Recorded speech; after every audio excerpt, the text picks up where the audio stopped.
Bon dia, avui us vull explicar com funciona l'administració pública. Mireu, en aquest edifici d'aquí, Sant Antoni de Calonge, hi ha 12 pisos que fa 4 anys que estan així aturats. 4 anys almenys, perquè jo treballava a l'Ajuntament fa 4 anys, d'aquí Sant Antoni, i això ja estava aturat. Aquí n'hi ha 12, i aquí n'hi ha 6 més. 3 i 3, 6.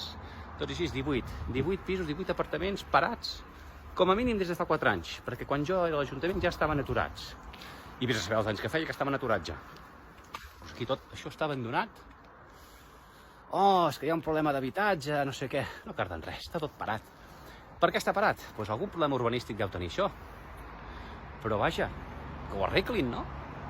Que ho arreglin d'una puta vegada. Si aquí hi ha 12 pisos de puta mare. Què 12? 18? Perquè els nanos joves hi puguin venir a viure, o per vendre'ls i posar-los de lloguer. Però res. Estem així, tot abandonat. I estan acabats aquests pisos, són de puta mare. En fi, Ajuntament, poseu-vos les piles. Generalitat, poseu-vos les piles.